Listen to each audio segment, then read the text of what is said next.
Hello, my name is Adam, and I'd like to at least show you the basics around the Bink Machine, at least how I use the Bink Machine with JMtoWin's preset defaults. The other optimizers I've used in the past, there was one thing that was lacking, which is that the Bink Machine has, which is that you can set minimum exposures per player. And it's been a real game changer for me because so many times, I would adjust projections to make sure I got people, but I would forget I would forget that I had wanted that person in. But when I set minimum projection or minimum exposure, it forces, it makes sure that I have that player that I wanted. And so it's really been a game changer for me, but I've had to learn some of the quirks and nuances to the Bink Machine. So I want to show you guys what I'm doing real basic level. And then if this video is helpful, maybe I'll do some more advanced stuff that's been, again, profitable and how I use it to do optimizers. Let me share my screen real quick. And again, I don't have any professional equipment or anything like this. I'm just doing this, hopefully be a help to the community. So before we begin Bink Machine, you really need to understand if you want to do JM's presets, everyone gets 4x. And so everyone is basically equivalent, every single player in the entire player pool. So it's really cool because then you get the opportunity to control what you do, but you better know what you're doing. And so this is how I do it. Before you even get into the Bink Machine, I've got this all mapped out how I want my rosters to look like by 150. And you'll see I have a percentage allocation for every quarterback, and I sum them up and make sure it equals 100%. And I do it for running back, and I make sure it equals to, in this case, at least for this slate, I intentionally only had a wide receiver in the flex spot. So with that, I was very, intentional about setting my running back to be 200%. And you'll see wide receiver down here, I have 400%, tight end and defense 100%. And so you really need to map this out in your head. I do this on my phone, and then over the course of the week, and then I will map it out in an Excel file like this on Saturday evening. And this is like really important that you understand, what this, that you have this mapped out. Otherwise, you're going to make mistakes. You're going to be like, man, let's say I wanted more, Brock Purdy or something like this. And all of a sudden, like when it comes to actually building your lineup, you're like, man, I'm not getting as much of X quarterback as I wanted. And the reason is because your cumulative, exposure wasn't 100%. So I think this is really important to map out in your head. If you have full control, you want full control of your rosters, you need to make sure that you are in control. So I think this is what I do. It's critical you do this because once I do this, popping into the Bink Machine is very easy. So let me show you real quick how I did my player grid for, I'm here in the Bink Machine now, and I'm going to just pop into quarterback. And you'll see that I have my exposure set, and this is how I do it. If I have like Tua, I think I set to 5%, right? I'm going to toggle back and forth here. Tua is 5%. So whenever I need to let the optimizer have some flexibility. And so if I have a quarterback exposed 5%, I'm going to set their minimum exposure to 4% and their maximum exposure to 6%. You'll see as and that means I might end up with 4% Tua and I might end up with 6% Tua. If you have loose rule settings, which we'll get into in a second, you might get 3% or 7%, but it's around this range. This is your target. And you need to give the optimizers some flexibility. You've got to do this. So if Tua is 5%, you need to give it between 4 and 6. I think this is very important.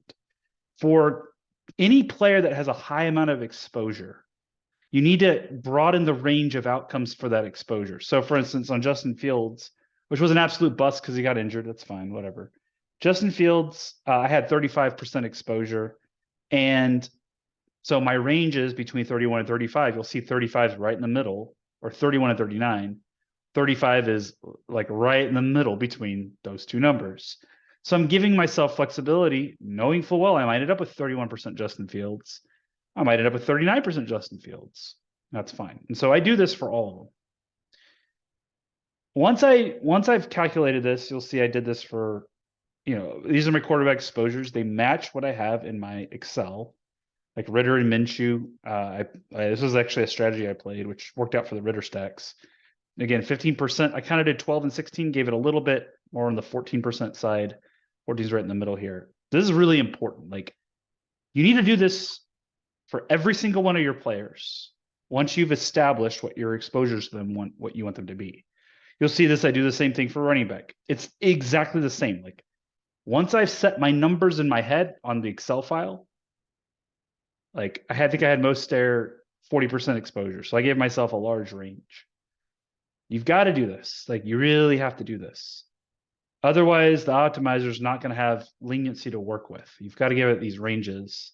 And I found these ranges to be work pretty well. I haven't had problems doing it this way. Okay, so, and I can just quickly show you what I did. Wide receiver, same thing. Tight end, same thing. And then defense. I actually, I actually made sure I got minimum exposure on all my defenses that I wanted to play this week. I'm not as strict about that typically, though. So it's really, really important that you understand you've got to map your exposures and they have to make sense. The other thing that's really important about this, and this is where I think I see a lot of people, I'm trying to help some on the Bink Machine support, where I see a lot of people make mistakes, and I made this mistake, is you got to really think through your rules. So for instance, a great example is on my Justin Fields rosters. I asked the question, do I want DJ Moore on every single one of my Justin Fields rosters? And the decision I made this week was, the answer was yes. I want to DJ Moore on every single one of my Fields rosters. So if that's true, and I have Justin Fields 35% exposure, then that means DJ Moore needs to be at least 35%. If I don't set DJ Moore to, if I set DJ Moore to 30%, then like something's got to give. Either I don't get 35% exposure to Justin Fields, or I have more exposure to DJ Moore than I wanted. So you have to make sure that like it makes sense what you're doing. On top of, I say this because I've made this mistake myself. The other thing I ask myself is, do I want any rosters with DJ Moore that don't have Justin Fields? And if the answer to that is yes, then I have to make sure my exposure to DJ Moore is more. More is more than the Justin Fields exposure. So I realized I wanted at about 10% exposure to DJ Moore without Justin Fields. So the only way to do that is to set his exposure higher than Justin Fields by the percentage I wanted it. All right. Like, this is really important. So as you build your quarterback pool, and I typically build my running back exposures first, and then I build my quarterback exposure. And then I need to make sure that in my mind, the rules actually work with with that mindset, right? So like if Tua is 5%, this wasn't really a problem here, but I need to make sure that I have at least some, I'm going to stack Tua with Tyreek. I need to make sure I have enough exposure to Tyreek to account for that, right? This is really, really important. Otherwise, you're going to have problems where your rules are going to conflict, and the optimizer is going to have to make some decisions that you may not want it to make. So I think that's very important. And you'll see that here when I know I spent most of the time in the Excel, but man, that Excel, for me, the mental map of my player exposures is the key to making this work. Because once you have it mapped, it's just about putting the rules and optimize it, make it make sense. So you'll see in my Justin Fields, and I can talk about some of these, but my Justin Fields stat, this is really easy. Justin Fields, anchor, DJ Moore, force it 100% of the time. Done. The other thing I asked the question was, how many Justin Fields doubles do I want? And my only double pairing partner was Cole Kmet in this example. So, or I didn't do any Darnell Mooney, for instance, and I didn't pair him with any running back intentionally. And so like Cole Kmet, I realized I wanted 50% exposure to Cole Kmet, 50% exposure. And I did not want, this is a rule I made, I wanted Cole Kmet only in Justin Fields lineups. I did not want Cole Kmet in my non-Justin Fields rosters. And so I had to think about this. Does that mean, what that means is 15% of my rosters are going to be Justin Fields doubles with DJ Moore and Cole Kmet. And 20% of my rosters are going to be Justin Fields with just DJ Moore. Like, that's my target. Is that what I want? In this case, it was what I wanted. That's why I did it this way. And so the way I did this rule, there are a couple ways to do this, but the way I did this was I just made a rule that said if I played Cole Kmet, force Justin Fields. That's how I did this rule. And you'll see every single one of my rosters that has Cole Kmet on it is a Justin Fields roster. In fact, am I still lineup still here? I can rerun some lineups here. In fact, let me just rerun some lineups while this is going. So I think this is really important and how to approach your player pool and to make it make sense. The last thing I'll show you is my bringback. So every Justin Fields roster had a Minnesota bringback. And so I forced it to have at least one of, or at least one between 1 and 2 of these 3 players. I didn't play Madison, by the way. If I played Madison, I'd probably have him in this bringback. So the general rule that I do is I make sure I go to my breakdown. I make sure that my exposures to my pairing partners for every quarterback makes sense. Like I went to Jared Goff and I said, I'm going to pair every Jared Goff with Amon-Ra St. Brown, which worked out real well. And so I need to find my Amon-Ra St. Brown ownership and make sure this makes sense. Every Jared Goff lineup has to have Amon-Ra St. Brown. And if I play Jared Goff, this probably means I'm not going to have Amon-Ra St. Brown outside of Jared Goff. It's possible, but given my 5% of 5%, it's not likely. And so I did this with Burrow. I made sure that I had enough, like every Burrow lineup had Chase in it. So I needed to make sure I have at least, it's all makes sense. You got to make it make sense. And that's a really important thing. And you'll see all my rules reflect this. And then you can go make your rules, right? I always build a single stack rule. You'll see I have it like here. I call it a stud stack. Tyreek needs to be with one of Waddle and Tua. And I played Tua doubles across the board. And for me, that meant I needed to have one of these two, or Tyreek and Jalen, and I needed to have one of Cedric Wilson and Durham Smythe. That's just how I played the Tua stacks because he was so expensive this week. And so I always make a single stack rule, a double stack rule, and if I want to bring back, I do a bring back rule. In the Tua stacks, 100% of my rosters had a bring back. I think like here it was for my Jared Goff stacks, which there weren't many of them. I didn't play Chris Godwin, but I wanted to play some Mike Evans. But I didn't need Mike Evans in every single one of my Jared Goff rosters. I didn't want that much correlate. I didn't want it on every roster. So I set it to 60%. Okay. So once you've got your player pools with your exposures, make your quarterback stud rules, double rules if you have them, and bringbacks. And what's cool if you do it this way is, let me show you my build settings. Again, I limited my flex to 100% wide receiver this week because I did that intentionally. I don't really change much else here. I set my randomness a little bit higher on wide receiver and tight end, and a lot on defense. For me, it gives the optimizer more flexibility. But you don't have to do this. You can leave it as medium. And then I make sure my sensitivity is balanced here. That works. I did make this min unique 3. I think the default is 1. And it didn't seem to cause performance problems. So I like this min unique 3. I did set a salary cap also. So these are like just basic rules I have. If you want to pause the video and see and copy this, you can. There's nothing you need to do necessarily on any of it. But what is important here is the team stacks tab. So the team stacks tab, remember, I'm in control of everything. And if I'm in control of everything with my groups, I don't touch any of this stuff. 0, 0, these are zeros across the board. I don't touch it because my player groups account for everything. If you're going to be in full control of your lineups, then you should be in full control of your lineups. And I do that through player groups. So I set all these to 0.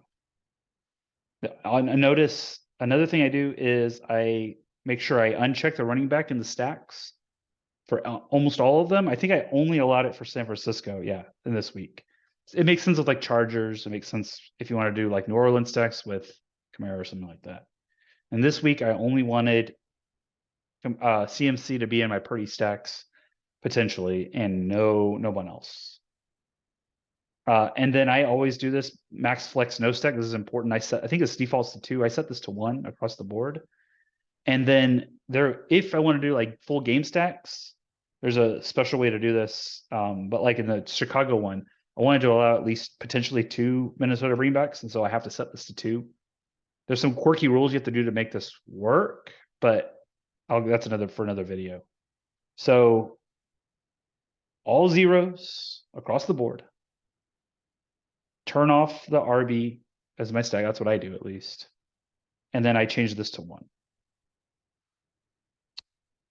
If you wanted to do like full game, like overstacking, you might need to set this to 3 on those teams, by the way. So like you wanted to play like if you wanted to play like the Falcons with Ritter, Bijan, we just have to do this for that. And Drake London and Kyle Pitts, then you might need to make that 3. If you want to do overstacking. For my MME pool, I typically don't do that, so I keep that at 2. And then we talked about player groups. And that's it. There's a lot more things I did. You can see I have some other crazy rules. I do some very, wonky things. Like I had a rule in there. This was just me doing roster construction rules. I wanted some of my rosters to have the 2 cheapy running backs because I think that would be unique. So I did something like this. And JMtoWin talks about this some. He did like the cup rule a couple weeks ago where is like cup with one of the other high price guys 25% of the time. I think that's really cool. So I did that from a roster construct. You can do some really cool type of rules with this. And so let's check out the lineups just to show you that it worked. So these are my saved lineups. So I won't show those, but the other ones that were generated, you can see, it's we're in pretty good shape here. And I can show you, like, I think I had like 5% golf lineups. I always check this, by the way. I want to make sure Amon-Ra St. Brown is on every one of my golf lineups because I had a rule for that. I could screw up the rule. I've done that before, and so I always check my lineups to make sure it makes sense. So is Jared Goff, is Amon-Ra St. Brown on every one of my golf lineups? He was. I actually forced doubles with these two, with a Laporta and Amon-Ra. So I made sure it worked. And then I want to ask the question: is he in 5% of my rosters? He was in 6 out of 150. Nah, it was a little bit low. You can also go to the exposures tab here, which has been invaluable for me, and you can see where it actually shows you where you're off, which is amazing. So I can actually see in my quarterbacks that Goff is at 4%. So I went from 4 to 6 and ended up at 4. And you'll see the only quarterback out of range here was Stafford, who actually went a little bit over. He went to 7%. You can do this for every one of your players, by the way. You can see, I think I had a lot of times I'll have a few reds here, but it's not a big deal. Here's a good one. Cooper Kupp. He was just under 18%. Remember, I wanted him 20. So I put in a range of 18 to 22 and ended up with 17. Okay, I'm cool with that. And so I go through these exposures to make sure that things are good. And then I also do the eye test on some of these to make sure I didn't screw up the rules. Like I look at the golf. I look at, I look at my fields. I want to look at my fields and make sure that every field has like DJ Moore in it or something like that.